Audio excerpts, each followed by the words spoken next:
Northeast is frozen in place. You've got states of emergency, schools closed, bans on non-essential travel.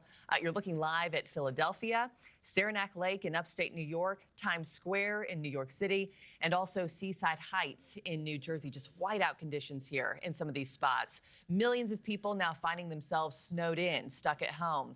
This nor'easter slamming to the region, with some areas seeing as much as 2 feet of snow. NewsNation meteorologist Max Paris and national correspondent Marcus Espinoza following the situation as everything unfolds in real time for everybody waking up this morning. Let's start with Marcus, who's live on the ground in New York City. I mean, Marcus, officials along the East Coast are warning that this could be the worst snowstorm that we've seen in decades. I mean, your hair is covered in it. What are the conditions like on the ground right now? Yeah.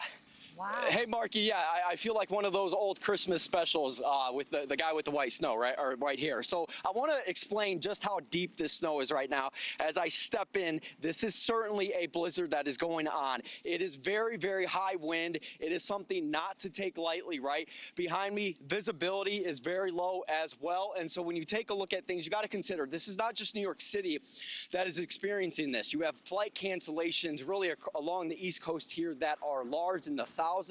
You have a basically order to not be on the road right now in New York City and other places. This goes all the way down, in fact, to Virginia as well. So again, not just up here in the East Coast that is dealing with this, but the conditions are brutal. If you do not have to be outside, do not be outside. I want my cameraman again to zoom in past as far as you can to see how big or how great the visibility is, rather, because this is affecting 40 million people under this sort of blizzard warning here. It truly is a historic blizzard.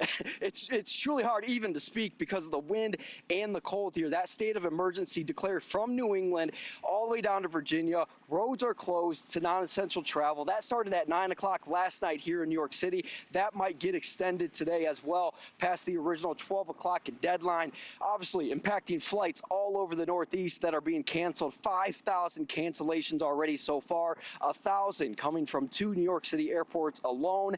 And things really aren't even looking good for those with the ability to hunker down right now and try to stay inside, because we're having mass power issues as well. So I've reported in a lot of conditions before, Markie, and these are certainly up there as far as some of the most extreme when it comes to cold and the ability just to operate. This city, along with many others along the East Coast, they're going to be shut down today, and for good reason. So do everything you can to look out for one another, especially those who can't help themselves, because this is a big storm, the biggest in decades, really. And I can attest to that firsthand, Markie. Yeah, all great reminders for folks this morning. And go stay warm, grab a hot coffee, grab a hat. Marcus, we'll check back in with you in just a little bit. Let's now go to... Thank you for watching. Subscribe below and download our NewsNation app right now on your phone, and you will get fact-based, unbiased news for all Americans.